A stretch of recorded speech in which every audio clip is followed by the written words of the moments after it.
Le prix du kilogramme de cacao passe à 850 francs CFA. C'est ce qui ressort du Conseil des ministres qui s'est tenu hier au Palais présidentiel. Dernier jour d'audience de confirmation des charges contre Blé Goudé-Charles. Ce jeudi, les juges de la CPI disposent de 60 jours pour décider de renvoyer ou pas à un procès l'ex-membre de la Galaxie patriotique. Et puis, le premier cas d'Ebola déclaré hors du continent africain aux États-Unis crée la psychose. Le malade, présentant les premiers signes à son arrivée du Libéria, aura eu contact physique avec son entourage. Merci de choisir RTI 2 pour vous informer. Bonjour à tous. Le kilogramme de cacao fixé à 850 francs CFA pour la campagne 2014-2015. La décision a été prise hier en Conseil des ministres. Une hausse donc de 100 francs CFA par rapport à la campagne précédente où le cacao était acheté à 750 francs CFA. Je vous propose à présent de suivre un extrait du communiqué final de ce Conseil des ministres. 2013-2014. La production s'est élevée à 1 740 842 tonnes. C'est une progression de 20% par rapport à la campagne précédente. Cela a permis de payer à nos producteurs de cacao un revenu brut pour cette campagne de 1305 milliards de francs CFA, jamais atteint en Côte d'Ivoire. Pour la campagne 2014-2015, le Conseil a approuvé le prix garanti de 850 francs CFA par kilo aux producteurs. L'an dernier, nous étions à 750 francs. L'année d'avant, nous étions à 700 francs. Donc 850 francs pour la campagne 2014-2015. Tout calcul fait, nous serons pratiquement à 40% d'accroissement du revenu des paysans entre le début de la réforme et la fin de la campagne 2014-2015. La fête de la Tabaski, jour J-2, il s'agit pour le fidèle musulman de commémorer le sacrifice d'Abraham à Allah en immolant une bête. En ce moment donc, c'est l'affluence dans les parcs à bétail pour célébrer l'événement dans les meilleures conditions. Notre équipe de reportage conduite par Pagasoro Kone était sur le terrain pour constater si oui ou non il y a eu hausse sur le prix du mouton cette année. Regardez. Nous sommes à la veille de la fête de la Tabaski ou la fête du sacrifice du mouton. Et Siriki veut s'acheter un mouton.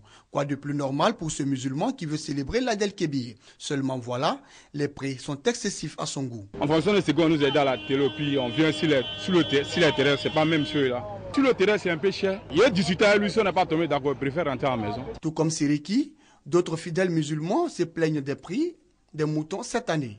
Franchement, les moutons sont arrivés, mais les prix ne sont pas abordables. Actuellement, on nous parle de 200, 250 000, 300. Ouais, c'est trop. S'ils peuvent abaisser encore, ça serait un peu mieux pour nous. Guindo, lui, est le président des vendeurs de bétail de la commune d'Adjamé. Pour lui, cette année, les prix des moutons sont avantageux. Ce que nous, on a ici, le prix, c'est un peu moins cher que l'année dernière. Parce que l'année dernière, les moutons n'ont pas arrivé vite. Bon, cette année, les moutons sont arrivés vite. La plupart des gros moutons qu'on amène ici, 300 000, 400 000, c'est les gens même qui commandent. Bon, d'autres aussi, tu es venu payer un mouton de 100 000. Si tu dis que tu vas prendre un mouton de 300 000, il y aura discussion. C'est ça, les gens disent mouton cher. Mouton n'a jamais cher. Le constat est clair. Les prix des moutons selon les vendeurs varient de 50 000 francs à plus de 200 000 francs. Des prix qui, selon eux, peuvent permettre à chaque musulman de s'offrir cette année un mouton. Je rappelle que la fête de la Tabaski aura lieu cette année, le samedi 4 octobre.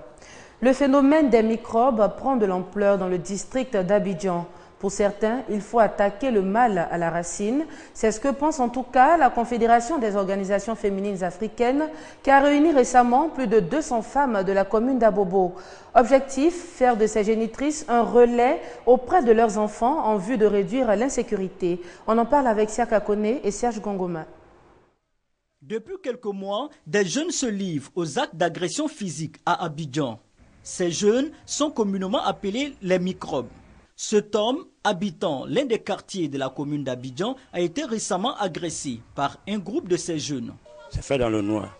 7 personnes, il y a un qui avait un bar de fer et il y a 6 personnes qui étaient armées de choses de maquettes.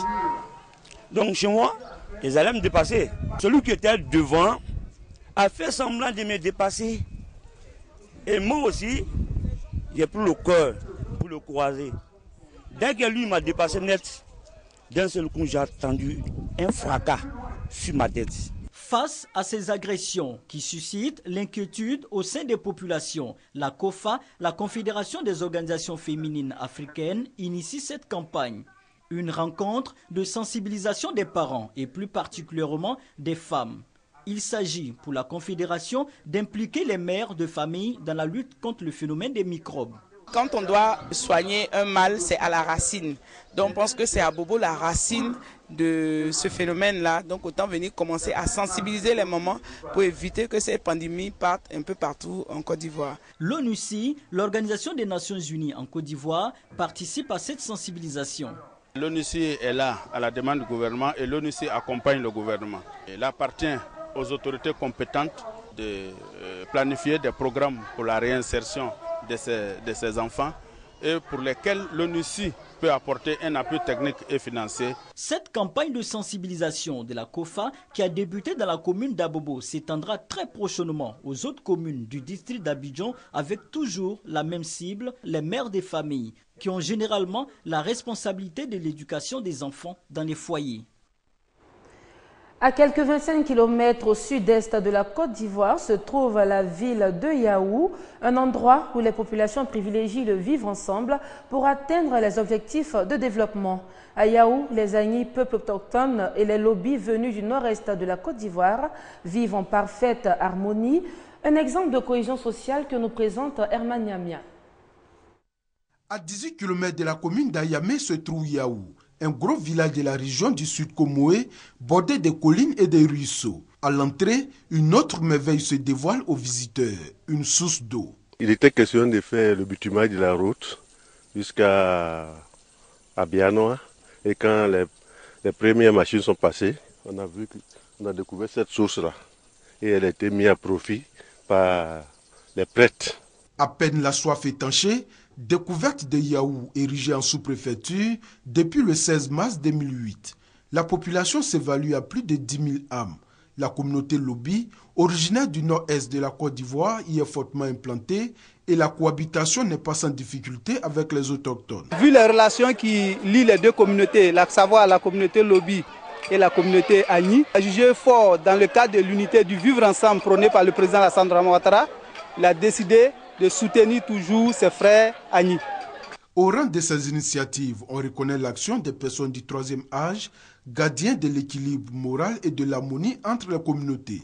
Mais leur volonté est contrariée par des problèmes de santé. Les pathologies les plus dominantes au niveau des adultes, c'est l'hypertension, le diabète, l'arthrose et puis l'ulcère gastro-duodénal. Yaou dispose d'une ambulance pour son centre de santé, mais une difficulté semble plomber son développement.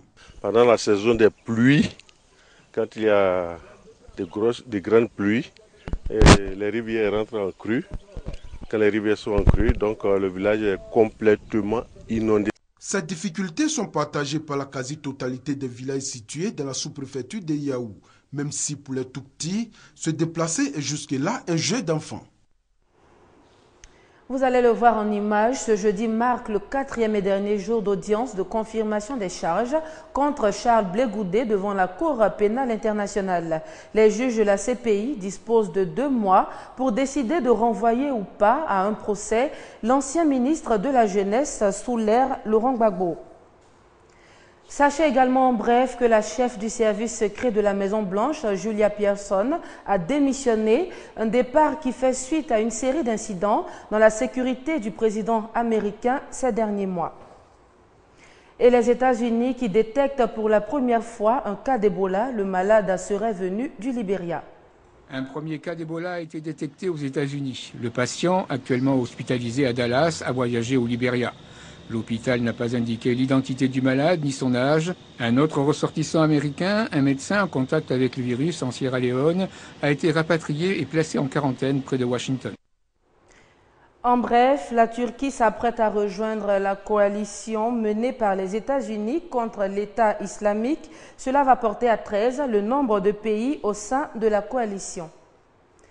Enfin, à Hong Kong, plus de 3000 manifestants pro-démocratie occupent depuis ce matin le siège du gouvernement. Les manifestants exigent la démission du chef de l'exécutif avant la fin de cette journée.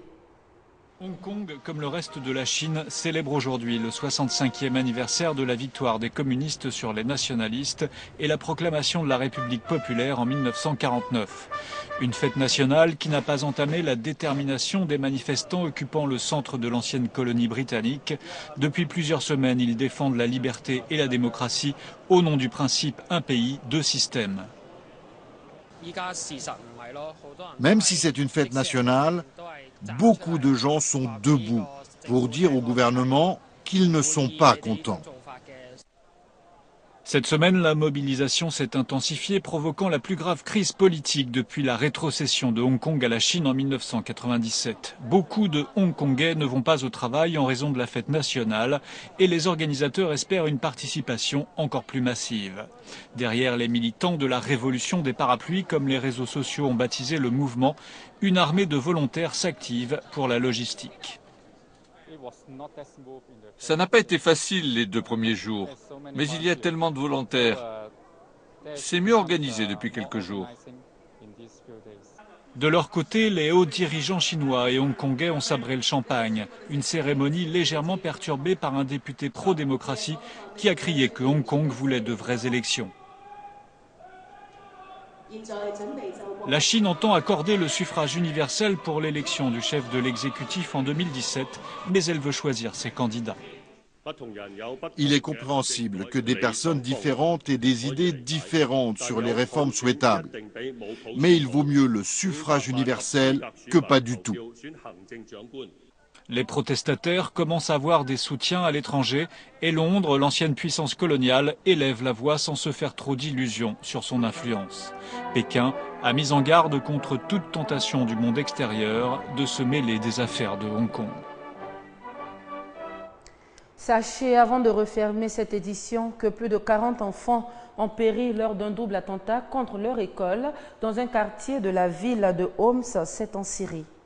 Voilà, c'est la fin de ce journal. Mais sur RTI2, les programmes